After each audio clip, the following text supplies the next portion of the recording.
The conference room smelled wrong to David Reed. 3 months of digital conversations had not prepared him for the actual scent of 12 different alien species packed into one space. Some smelled like copper and rain. Others carried the thick musk of predators. A few had no smell at all, which bothered him more than the strong odors. David sat with his hands folded on the table, while Ambassador Drath of the Krellian Empire circled behind him. The reptilian alien moved with the deliberate grace of something that had never known fear. His scales caught the overhead lights and threw back colors that hurt human eyes. "Your dental structure is fascinating," Drath said, his translator rendering the words in perfect English. "Flat molars, wide grinding surfaces, classic herbivore adaptations." Rita Hayes shifted in her seat beside David. Her military training screamed at her to respond to the veiled insult, but she kept her expression neutral. On David's other side, Dr. Alan Park scrolled through data on his tablet, his jaw clenched tight. The Galactic Council chamber was designed to intimidate. 12 elevated platforms arranged in a circle, each holding a different species representative. Humans sat at ground level, literally looking up at their judges. David had noticed this detail immediately. Everything about this room was designed to establish hierarchy. "We have completed our biological analysis of your species," announced Council Speaker Thrix, a towering being made of what looked like living crystal. "The evidence is clear. Humans are classified as herbivorous gatherers. Your forward-facing eyes suggest foraging behavior rather than predation. Your digestive system is lengthy, designed for plant matter processing. Your muscle structure indicates endurance rather than explosive hunting capability." David remained silent. He had learned long ago that diplomats who interrupted rarely won arguments. "Furthermore," Drath added, returning to his platform with a satisfied click of claws on metal, "your species shows concerning levels of aggression for herbivores. This suggests inadequate evolutionary development. Prey species that act like predators often destroy themselves." The council members murmured agreement. David noticed that most of them were clearly carnivorous. Sharp teeth, predator eyes, bodies built for violence. The few herbivorous species sat quietly in their sections, saying nothing. "For your own protection," Thrix continued, "we are offering Earth membership in the Protected Species category. This designation comes with certain benefits and responsibilities." "What responsibilities?" David asked calmly. "Resource management will fall under council oversight," a serpentine alien named Vesh explained. "Your system contains valuable minerals and biological diversity. We will ensure these resources are properly utilized for galactic benefit." "You mean you will take them?" Rita said quietly to Drath's head swiveled toward her with predatory focus. "We prefer the term manage. Protected species lack the capability to defend their assets. History shows that undefended resources attract unwanted attention. Pirates, raiders, conquerors. Surely you would prefer council protection to those alternatives." David watched the other protected species representatives. They sat with slumped shoulders and avoided eye contact. These were civilizations that had accepted this arrangement. These were people who had given up. "We request time to consult with our government," David said. "Of course," Thrix replied. "You have 48 hours to accept the Council's generous offer. We understand this is a significant decision." The unspoken threat hung in the air like smoke. Accept or face something worse. As the session ended, David gathered his papers slowly.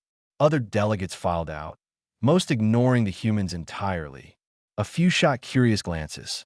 One herbivorous alien, a Torvin named Quillis, paused near their table. "Do not resist," Quillis whispered, barely audible. "Species that refuse protection find themselves isolated. Trade embargoes, travel restrictions. Sometimes accidents happen to stubborn worlds. Accept the terms. Survival is better than pride." The Torvin shuffled away before David could respond. Rita waited until they were alone in the corridor before speaking. "They're threatening us. This whole thing is a protection racket dressed up as galactic law." "Yes," David agreed. "And we're supposed to just accept it." Rita's voice rose slightly. "No," David said. He stopped walking and turned to face his team. We're going to challenge their classification. We're going to prove they have no idea what humans actually are. Dr. Allen looked up from his tablet. Their biological analysis was incomplete. They scanned our teeth and digestive system, but ignored our evolutionary history. They have no concept of true omnivores. Most species here are purely carnivorous or herbivorous. They literally do not understand what we are. Then we educate them, David said. How? Rita asked. They are not interested in evidence. Drath practically salivated at the thought of controlling Earth's resources. David smiled for the first time since entering the council chamber. There are old laws in the council charter. Very old laws that nobody uses anymore because protected species never challenge their classification. I spent the last 3 months reading every line of council legal code. There is a provision called the right of clarity. Any species can challenge their classification through formal demonstration. What kind of demonstration? Alan asked. The kind that proves humans are not herbivores, David replied. The kind that shows Drath and his predator friends exactly what kind of species they are dealing with. Rito grinned. I like where this is going. It will be dangerous, David warned. If we challenge and lose, we will have no negotiating position left. They will impose the harshest terms possible. And if we win? Alan asked. Then we rewrite their entire classification system, David said. And we free every species they have trapped in this protection scheme. They walked through the station corridors in silence for a moment. Around them, aliens of countless species went about their business. Some were clearly powerful. Others moved with the defeated shuffle of the dominated. 48 hours, Rita said. What do we do first? Tonight, there is a cultural feast, David said. Drath invited us personally. He wants to humiliate us in front of the other delegates. Show everyone how weak and herbivorous we are. That sounds unpleasant, Alan said. It will be, David agreed. But it will also give us a chance to observe, to understand their customs and arrogance, to let them underestimate us completely. Sun Tzu, Rita said with approval. Appear weak when you are strong. Exactly, David said. Let them think we are frightened vegetarians. Let them believe their own classification. And then, when the moment comes, we show them what humans really are. They reach their quarters, a modest section of the station designated for visiting delegations. David paused at the door. Get some rest, he said. Tomorrow we start preparing for the challenge. I need both of you sharp and ready. We are about to do something no protected species has done in 200 years. What is that? Alan asked. David's expression hardened with determination. We are going to fight back. Drath's private dining hall was designed to display dominance. Severed heads of extinct prey animals decorated the walls. Their glassy eyes stared down at the assembled guests with frozen terror. Rita counted 17 different species, all clearly herbivores, all mounted like trophies. Welcome, Ambassador Reed, Drath rumbled, gesturing with a clawed hand toward a low table. Please sit with your fellow peaceful species. The seating arrangement was deliberate. Carnivorous species occupied elevated platforms where they reclined on cushions and picked at raw meat. Herbivorous and protected species sat on the floor at smaller tables, eating what looked like processed grain cakes and vegetable paste. David sat without comment. Rita and Alan followed his lead. A server approached their table with a platter of green and brown foodstuffs. Nothing on the plate looked remotely appetizing. The vegetables were wilted. The grains were dry. Meanwhile, the elevated platforms received platters of fresh kills, blood still pooling on ornate dishes. I do hope the food meets your herbivorous needs, Drath called from his platform. Several carnivorous delegates laughed. We would hate for you to feel uncomfortable. Rita picked up something that might have been a root vegetable. It tasted like dirt and sadness. Across the room, a Krellian delegate bit into what looked like a whole animal, bones crunching between massive jaws. This is a test, Alan whispered. They want to see if we complain. Then we do not give them the satisfaction, David replied quietly. Quillis sat at an adjacent table with other Torvan delegates. The herbivorous aliens ate their assigned food without expression, long since accustomed to these displays of dominance. One of them, an elderly Torvin with graying fur, leaned slightly toward David. 20 years I have endured these dinners, the old Torvin said softly. 20 years of watching them flaunt their power while we eat scraps. You're new to this. The humiliation becomes routine eventually. Does it get easier? David asked. No, the Torvin admitted. You simply stop feeling it. A commotion erupted on one of the elevated platforms. Two young Krellian officers were snarling at each other over what appeared to be a particularly choice cut of meat. Their argument escalated quickly from words to physical confrontation. The larger Krellian slashed across the smaller one's face with his claws. Blood sprayed across the platform.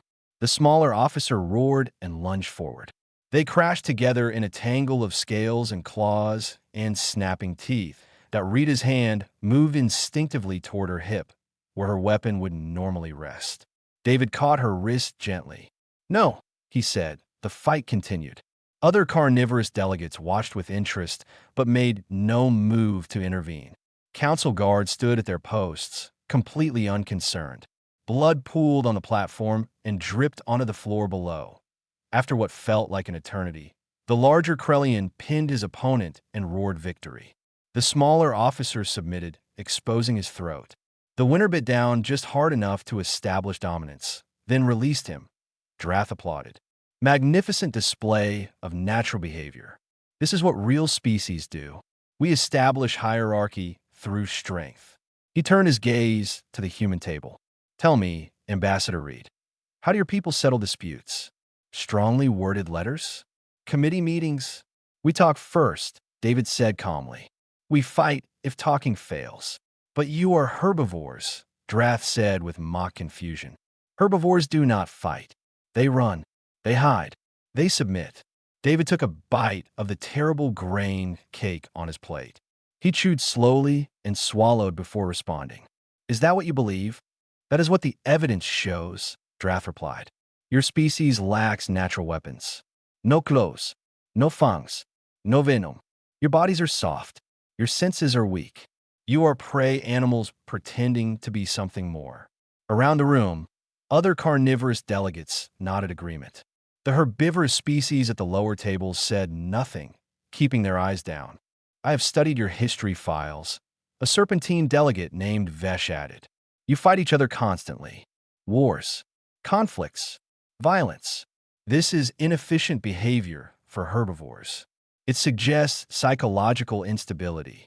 Or, Alan said quietly, it suggests you do not understand what you are looking at. Vesh's head swiveled toward him. Explain. Your analysis is based on incomplete data, Alan said. You scanned our teeth and saw flat molars. But did you examine our canines? Did you study our jaw strength? Did you review our evolutionary record? We saw what we needed to see. Drath interrupted. Humans are herbivores. The Council has made this determination. Your classification is final. Unless we challenge it, David said. The room went silent. Even the ambient noise of eating and drinking stopped. Every eye turned toward the human table. Drath leaned forward on his platform. What did you say? I invoke the right of clarity, David stated clearly. Under Council Charter Section 47, Subsection 12, any species may challenge their classification through formal demonstration of true nature. Thrix materialized from side entrance, the crystal being's facets catching the light. That law has not been invoked in over 200 years, but remains valid, David said. I have reviewed the charter extensively. The right of clarity is still active council law. Drath's expression shifted from amusement to something colder. You wish to challenge your classification? You wish to prove you are not herbivores? Yes, David said simply. This is foolish, Quillis whispered urgently. No protected species has ever won such a challenge. You will only make your situation worse. Drath stood on his platform, his full height impressive and threatening. Very well. If the humans wish to humiliate themselves formally, the Council will accommodate this request. We will convene tomorrow to establish the challenge parameters. He smiled, showing rows of sharp teeth. I look forward to watching you fail, Ambassador Reed. When you do, Earth will accept protection terms with no further negotiation. Your resources will be managed by species competent to use them. Your people will learn their proper place in the galactic order. And if we succeed, David asked, Draft laughed. You will not. But if by some miracle you prove yourself something other than herbivorous prey, the Council will reclassify you accordingly. Though I cannot imagine what category would fit better than the one we have assigned. Then we have an agreement, David said. The challenge will proceed. He stood, Rita and Alan rising with him. Thank you for the meal, Ambassador Draft. It was very educational. As they walked toward the exit, Rita leaned close. That could have gone better. That went exactly as planned, David replied. Now they're overconfident. They think we are desperate and foolish. They have no idea what is coming. The elderly Torvin from the adjacent table shuffled past them in the corridor. You have courage, human. Foolish courage, but courage nonetheless. I hope you survive what comes next. We will do more than survive, David said. We're going to change everything. Back in their quarters, Alan pulled up files on his tablet. The Rite of Clarity challenges historically involve 3 tests: physical capability, mental capability, and something called the Trial of Nature. What is the Trial of Nature? Rita asked. A demonstration of true species essence, Alan read. Each challenger must prove their fundamental nature through action rather than words. David nodded slowly. Then we need to prepare carefully. We get one chance at this. If we fail, Earth becomes a resource colony for the next 1,000 years. No pressure, Rita said dryly. Tomorrow they will establish the challenge format, David said. Tonight we plan. We have 48 hours before the deadline expires. We use every second. He looked at his team, seeing determination in their eyes. The Council thinks humans are weak vegetarians. Let them keep thinking that. When the time comes, we show them the truth. The Council chamber filled with delegates from across the station. Word had spread about the human challenge. Species that had not attended regular sessions in years suddenly found reasons to observe. The gallery seats overflowed with curious onlookers. David stood at the center of the chamber floor. Rita and Alan flanked him, both wearing formal diplomatic attire that concealed their tension. Above them, the 12 council platforms loomed like judgment itself. The human delegation has invoked the Rite of Clarity, Thrix announced, the crystal being's voice resonating through the space. This is a formal challenge to their species classification. Does the delegation understand the terms? We do, David confirmed. Draft descended from his platform, moving with predatory grace. The challenge will consist of 3 trials. First, a test of physical capability. Second, a test of mental capability. Third, the trial of nature, where you will demonstrate your true essence as a species. We accept these terms, David said. Excellent, Draft said. Let us begin immediately. For the physical trial, you will face one of our warriors in a test of strength. Choose your champion. Rita stepped forward without hesitation. I will represent humanity. A massive Krellian warrior emerged from side entrance. He stood nearly 8 feet tall, covered in thick scales and corded muscle. His claws scraped the floor as he walked. Beside him, Rita looked small and fragile. The test is simple, Drath explained. Physical endurance and strength. You will both grip a pressure bar. The bar will increase resistance gradually. Whoever releases first loses. They brought out a device that looked like a thick metal rod with sensors embedded along its length. The Krellian warrior grabbed one end with a clawed hand. Rita took the other end in both hands. Begin, Thrix commanded. T first. Nothing seemed to happen. Then Rita's arms began to shake. The Krellian warrior held steady, barely straining. The pressure increased. Rita's face reddened with effort. Sweat beaded on her forehead. The Krellian smiled, showing all his teeth, but Rita did not let go. Her military training kicked in. She had endured worse than this in boot camp. She had held positions under fire while her muscles screamed. She knew pain. She knew how to push through it. The pressure increased again. The Krellian's smile faded slightly. His arm trembled. Rita's entire body shook with effort, but her grip remained firm. Impressive for a herbivore, Drath commented, but ultimately futile. The pressure climbed higher. Rita's vision blurred. Her hands felt like they were being crushed in a vice. The Krellian warrior's breathing became labored. His scales rippled with the strain. Finally, Rita's hand slipped. She released the bar and staggered backward, gasping. The Krellian warrior held on for 3 more seconds before releasing with a triumphant roar. The physical trial goes to the Krellian Empire, Thrix announced. Drath supporters cheered. The herbivorous delegates in the gallery sat in disappointed silence. David helped Rita back to their position, his expression unchanged. "You did well," he said quietly. "I lost," Rita replied, frustration clear in her voice. "You lasted longer than they expected," Alan said. "Look at them. They thought you would drop immediately." Indeed, the Krellian warrior was breathing heavily and flexing his hand as if it pained him. He had expected an easy victory. Instead, he had been pushed to his limits by what he considered prey. The second trial, Thrix announced. Mental capability. Each side will present a champion to solve a complex problem. Alan stepped forward. A Trilixian scholar approached from the council platforms, a being with multiple eye stalks and tentacles that writhed with thought. They were presented with a 3-dimensional puzzle projected in holographic light. The puzzle involved routing energy through a complex network while avoiding dead zones and maximizing efficiency. It was the kind of problem that required both mathematical precision and creative thinking. The Trilixian began immediately, tentacles dancing across the holographic interface. Numbers and pathways shifted as the alien worked with practiced efficiency. Alan watched for a moment, studying the approach. Then he began his own solution. Where the Trilixian worked methodically through each connection, Alan looked at the whole system. He identified patterns. He saw shortcuts that the rigid mathematical approach missed. The Trilixian completed the puzzle in 8 minutes with an efficiency rating of 73%. Respectable by any measure. Alan finished in 6 minutes with an efficiency rating of 89%. The chamber erupted in shocked murmurs. A Trilixian scholar defeated by a supposed herbivore. Impossible. How? The Trilixian asked, genuinely curious rather than offended. You optimized each connection individually, Alan explained. I optimized the whole system as a network. Different approach. Humans evolved to see patterns and systems.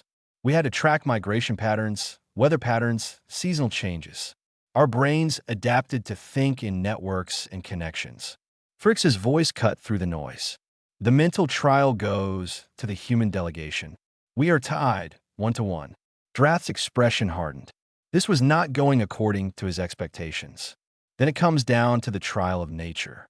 Tomorrow, in the arena, each side will demonstrate their true essence. I will show what a real predator is. You will show what you claim to be. Agreed, David said. What are the parameters? No parameters, Drath said. The trial of nature has no rules. You demonstrate your truth. The council judges if your demonstration proves your claim. And what exactly are we claiming? David asked. That you are not herbivores, Thrix said. What you claim to be instead remains for you to demonstrate. David nodded. Then we will see you tomorrow in the arena. As the session ended, delegates crowded the floor, all talking at once. Protected species representatives looked at the humans with something between hope and fear. Carnivorous species delegates argued among themselves about what they had witnessed. Quillis approached David as they left the chamber. You won the mental trial. That will make Drath angry. Angry Krellians are dangerous. Good, David said. I want him angry. I want him overconfident and emotional. Why? Quillis asked. Because angry opponents make mistakes, Rita said. Back in their quarters, David pulled several sealed containers from storage. Rita and Alan watched as he carefully inventoried the contents. What is all this? Alan asked. Supplies from Earth, David said. I had them sent ahead 3 weeks ago. Everything we need for tomorrow. He opened one container. Inside were packages of food, carefully preserved and sealed. Vegetables, grains, and meat. You planned this from the beginning, Rita said with dawning realization. I planned for the possibility, David corrected. I hoped diplomacy would work. but I prepared for the likelihood that it would not. The Council's classification system is too profitable for them to change it voluntarily. They needed to be forced. What exactly are you planning for tomorrow? Alan asked. David smiled. I'm going to show them what humans really are. Not herbivores. Not carnivores. Something they do not have a category for. Something that will make them rethink everything they believe about classification and power. That sounds dramatic, Rita said. It needs to be, David replied. We are not just fighting for Earth classification. We are fighting to break a system that has oppressed dozens of species for centuries.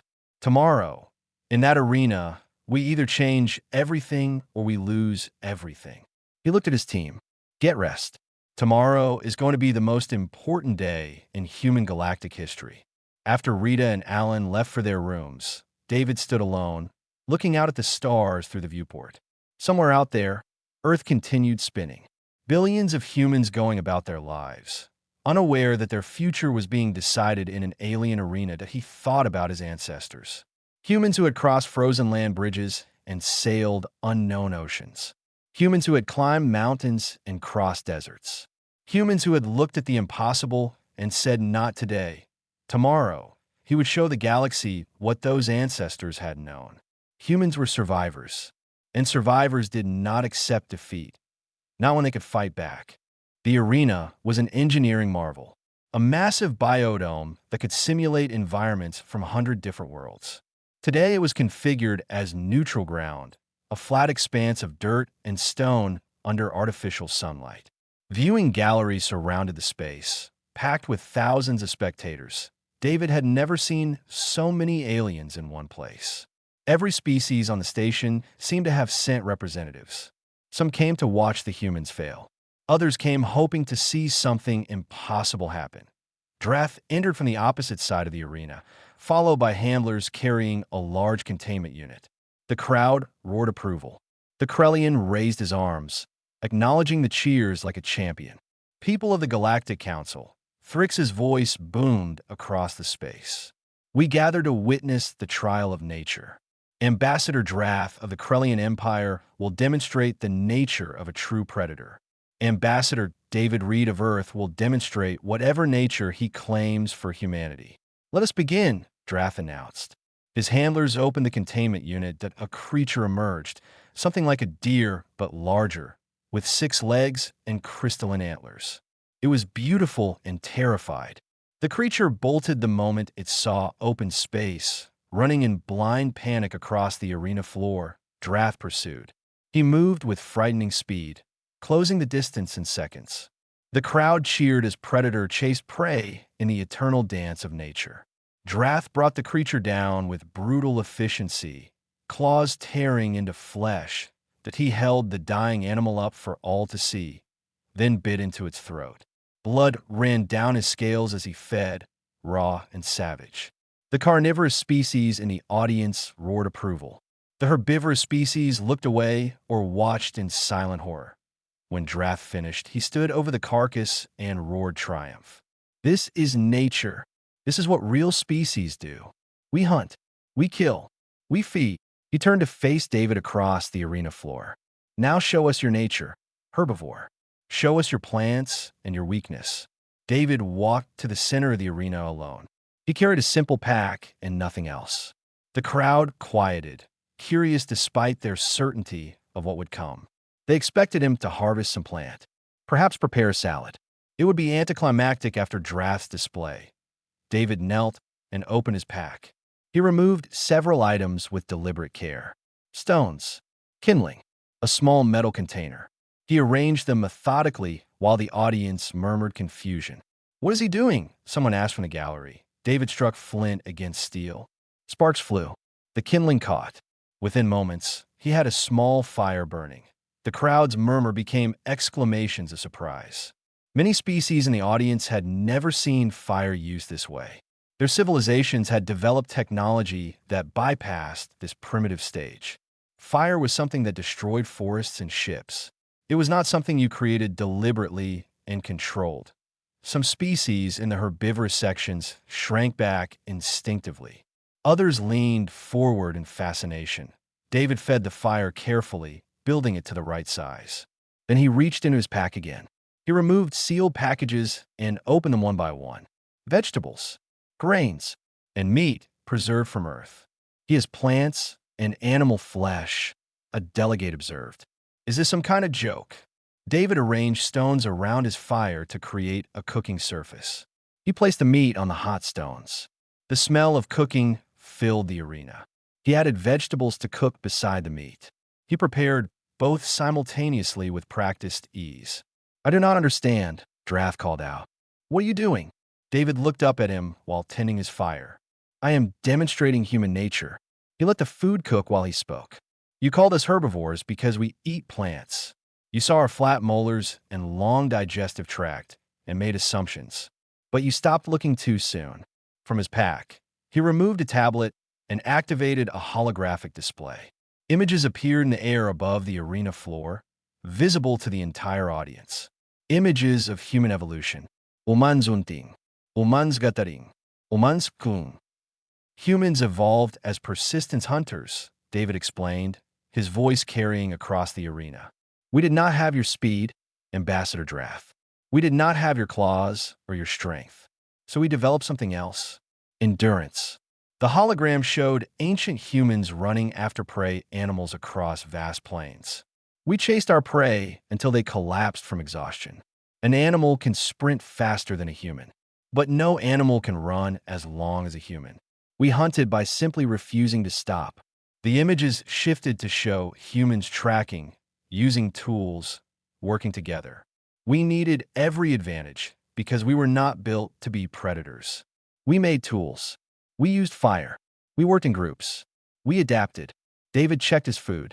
The meat was cooking nicely. The vegetables were tender. He continued speaking while he worked. But here is what you missed in your analysis. We also needed to survive when there was no meat.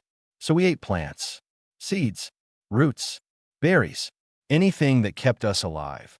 He removed the cooked food from the fire and arranged it on a flat stone. The smell was incredible, making mouse water across the arena regardless of species. You wanted to know human nature, David said. Our nature is adaptation. Our nature is survival. We are not herbivores or carnivores.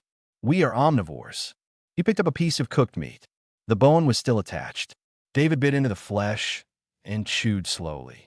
Then he did something that made the entire arena fall silent. He bit into the bone itself. The crack echoed across the arena like a gunshot.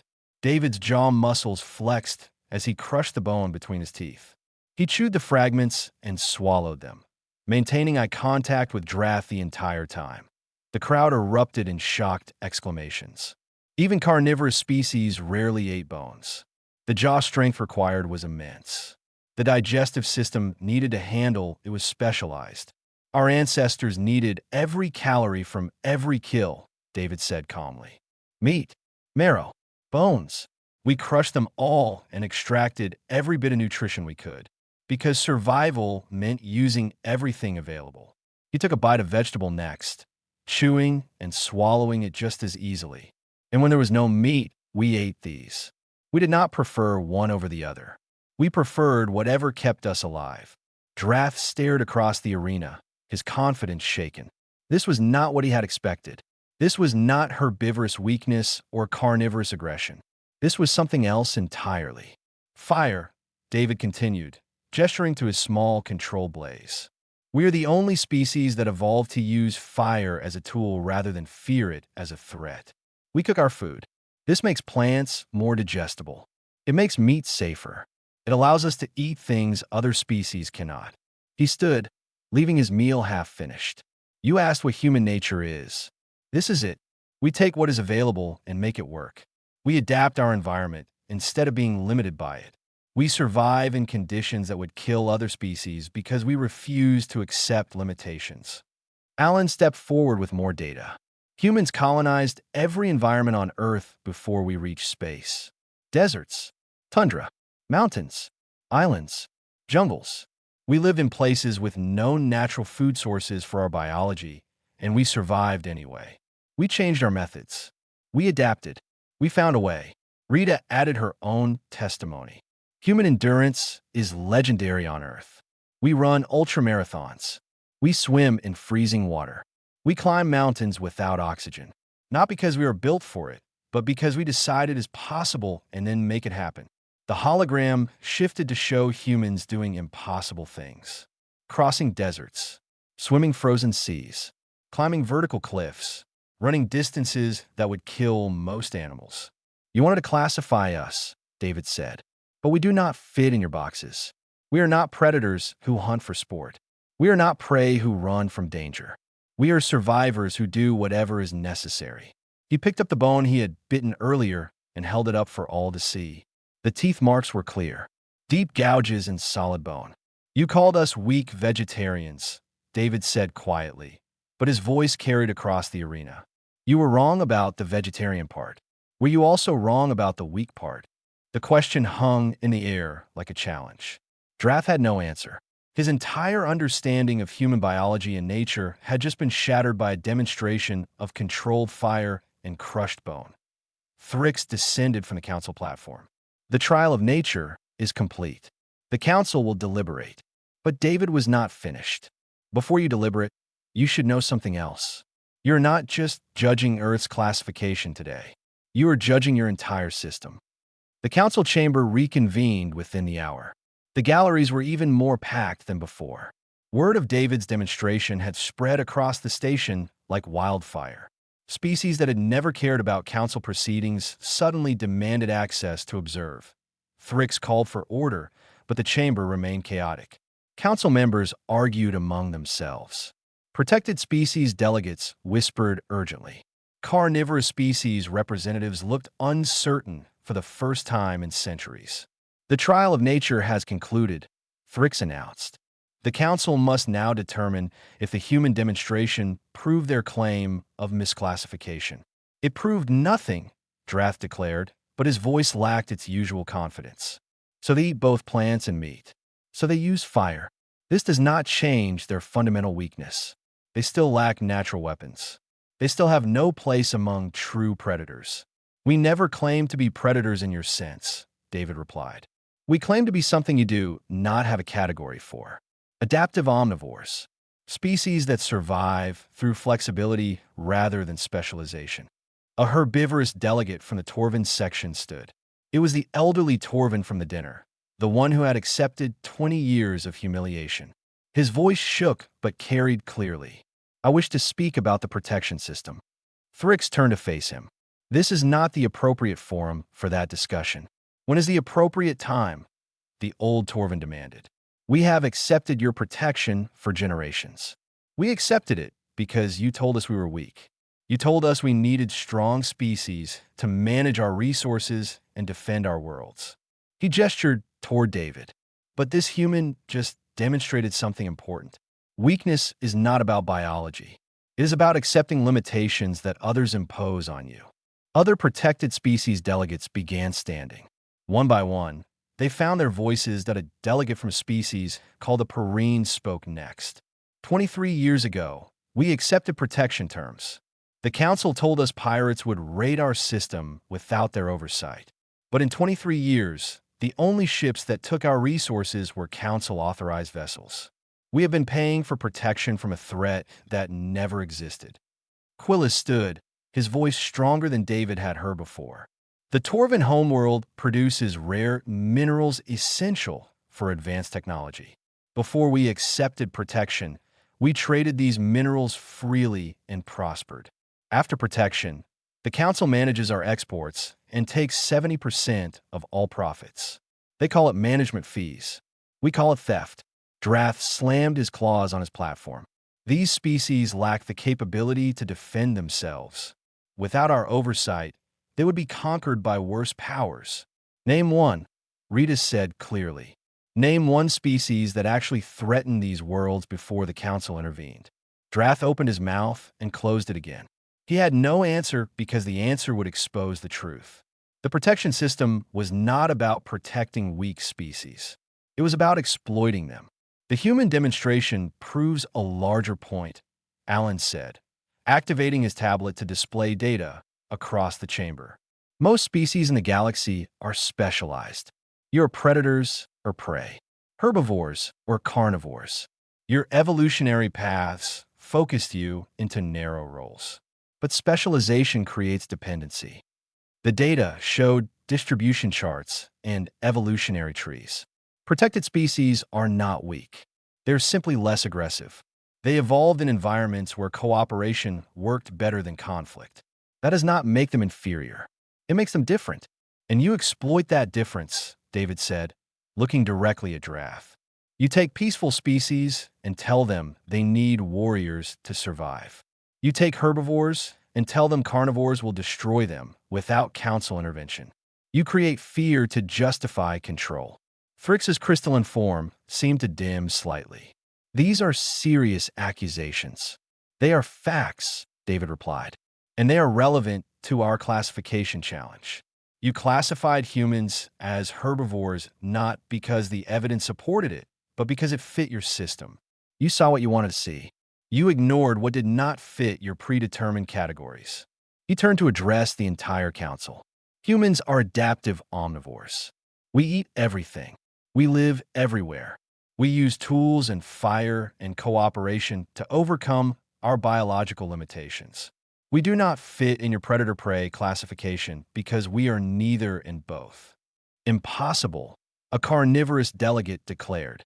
Species must be one or the other. It is the natural order. It is your order, Alan corrected, but it is not natural law.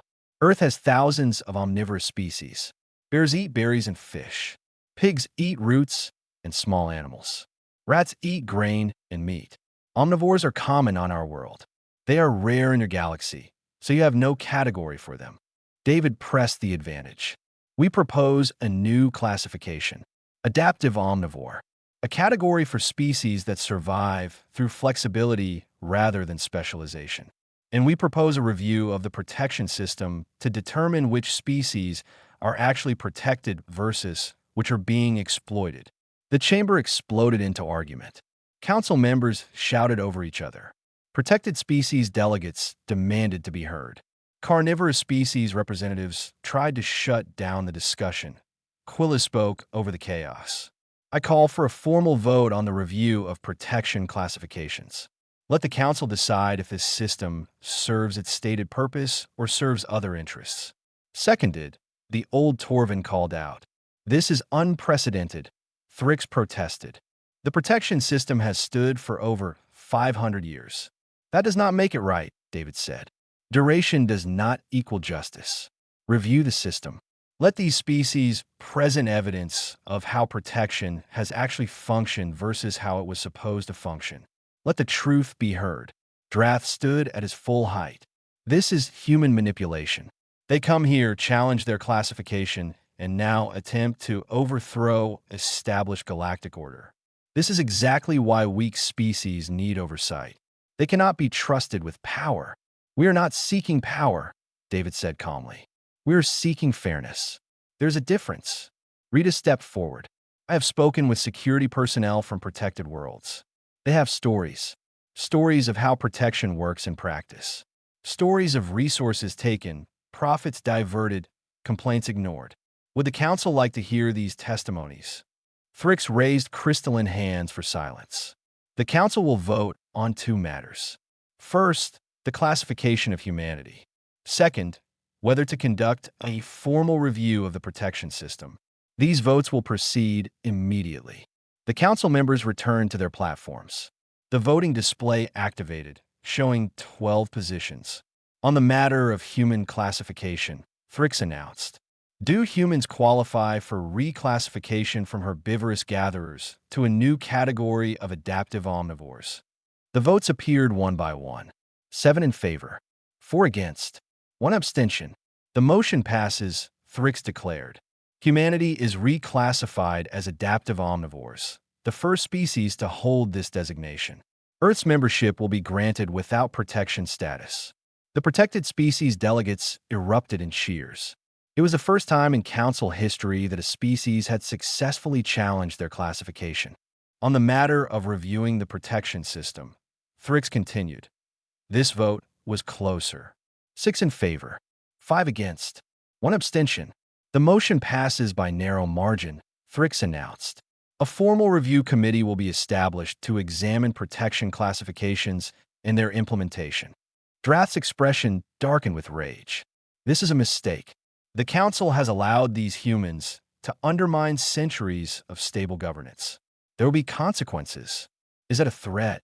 David asked. It is a prediction, Drath replied coldly. He turned and stalked from the chamber. Several other carnivorous delegates following him as the session ended. Protected species representatives surrounded the human delegation. They thanked David. They shook Rita's hand.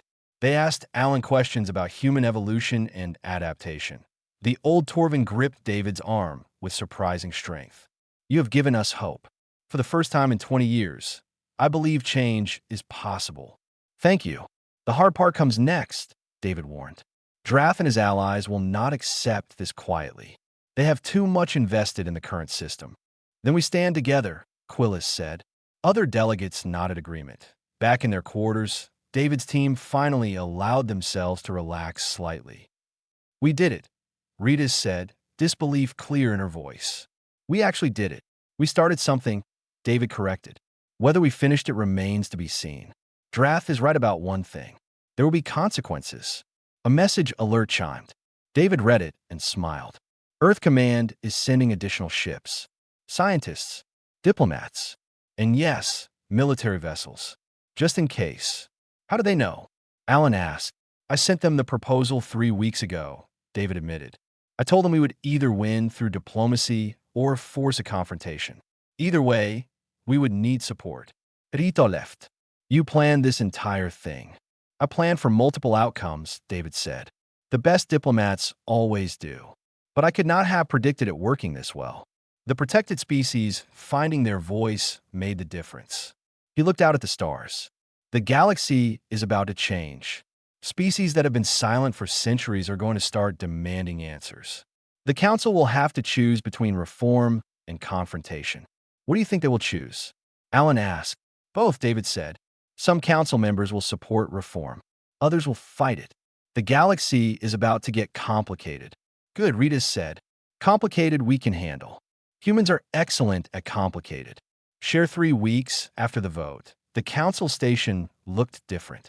Protected species delegates walked with straight backs instead of hunched shoulders. They held meetings in public spaces rather than hiding in their quarters. They asked questions instead of accepting pronouncements. David watched from an observation deck as a Torvin delegation presented evidence to the review committee.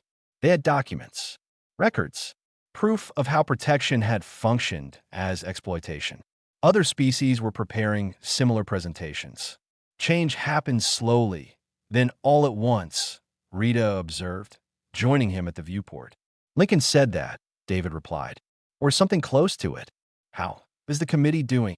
Better than expected. The neutral species on the council are genuinely interested in reform.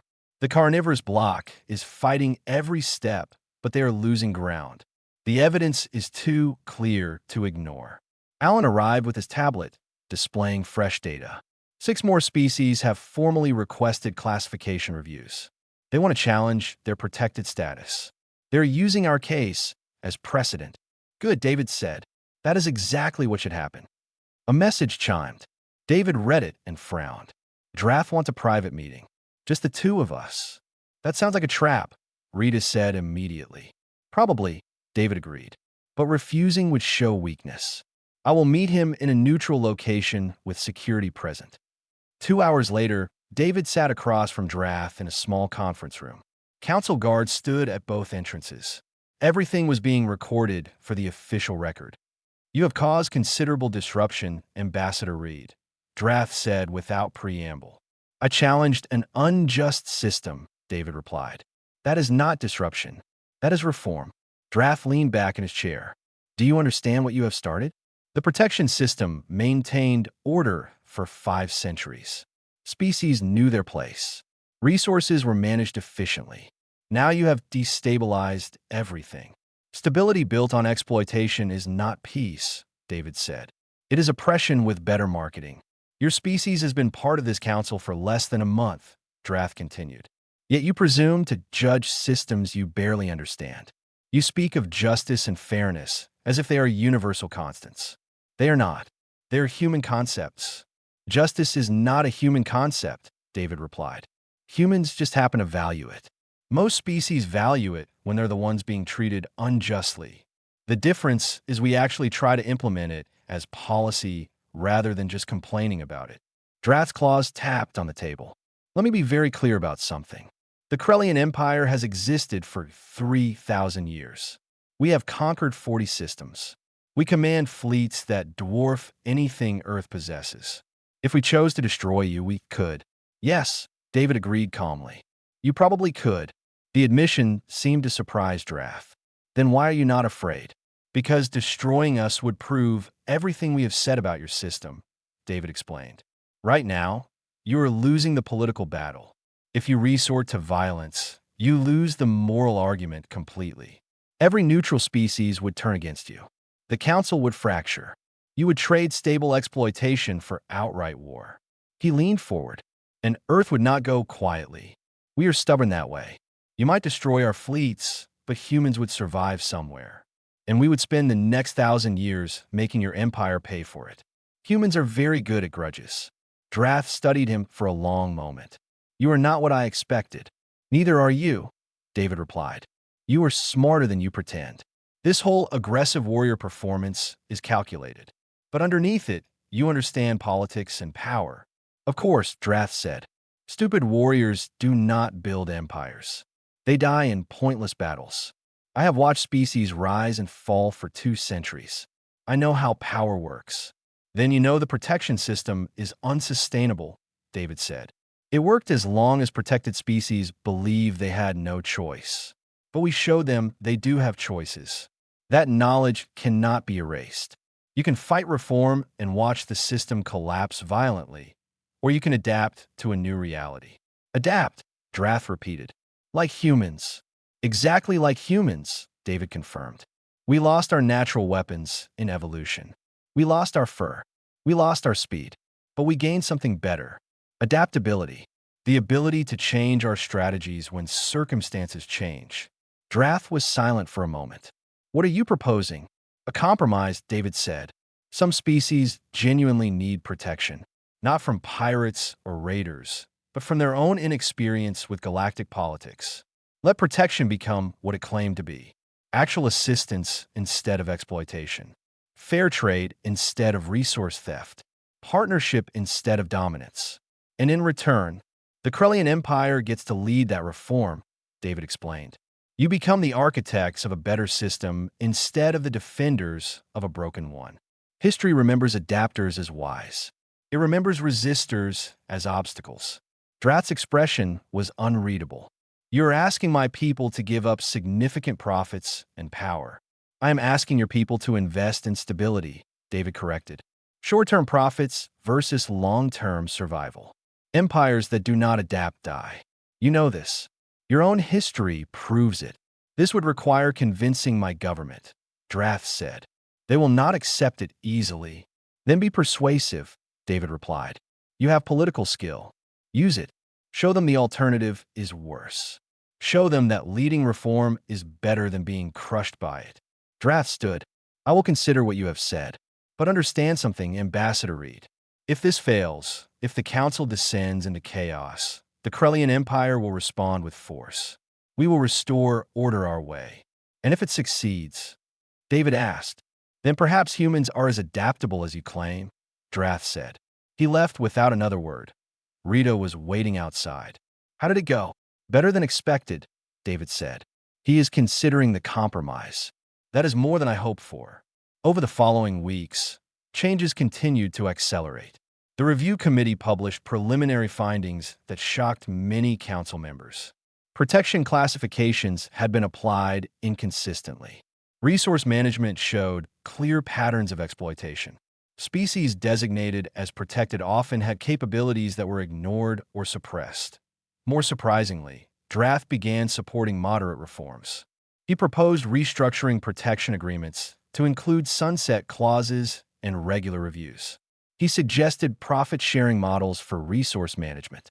He positioned himself as a voice of reasonable reform rather than absolute resistance. It was political theater, but effective theater. He is trying to salvage what he can while appearing progressive, Alan observed during one committee session. Let him, David said. As long as actual reform happens, I do not care who gets credit for it.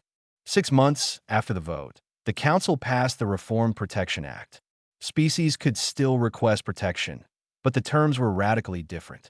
No automatic resource management. No permanent classification. Regular reviews and renewal requirements. Profit sharing for any council-managed resources. 23 species immediately requested reclassification under the new rules. The Torvin were among the first. Earth established permanent diplomatic presence at the council station. More human ships arrived, bringing scientists and engineers and teachers. Humans began offering technical assistance to former protected species, helping them develop their own defense and resource management capabilities. David stood on the observation deck, watching human and alien crews working together on station maintenance.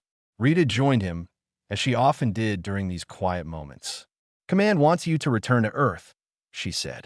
They want to debrief you about the entire experience. I know, David said. I am delaying. Why?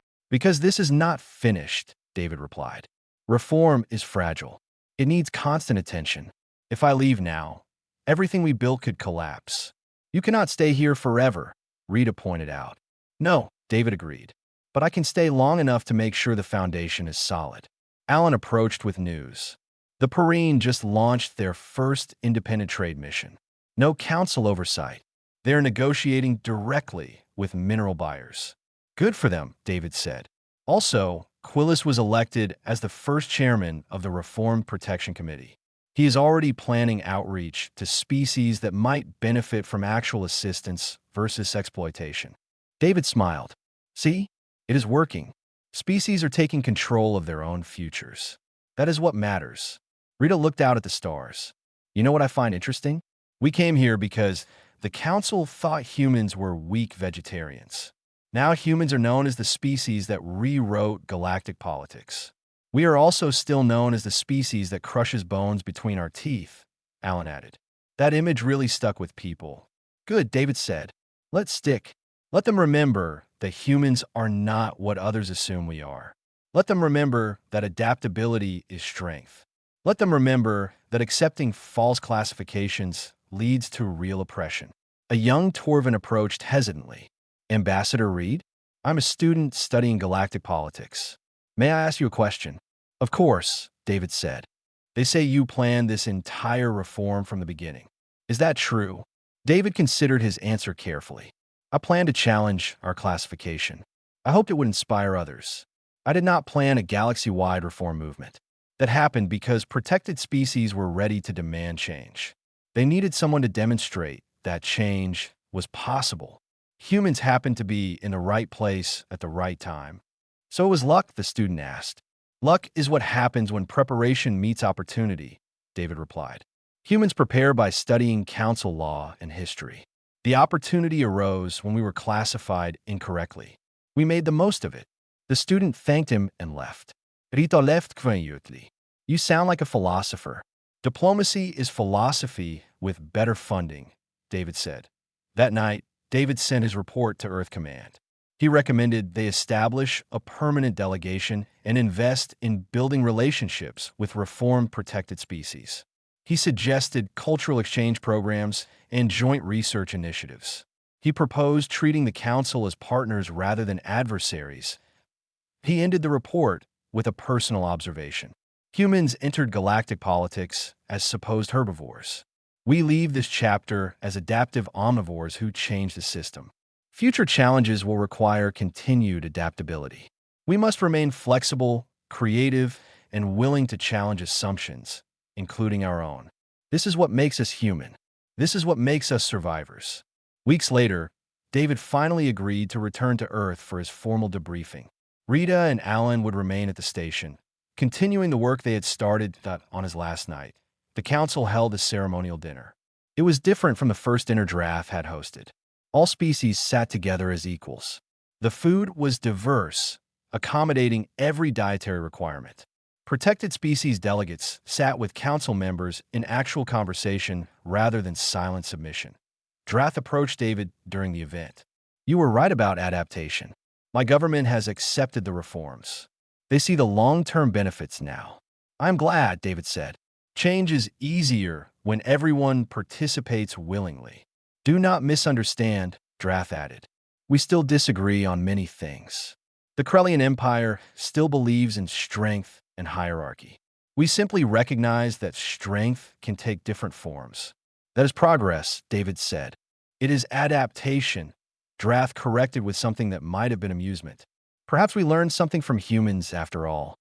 As David's ship departed the station, he looked back at the massive structure floating against the stars. Inside that station, species were learning to work together as equals. Former protected species were finding their voices.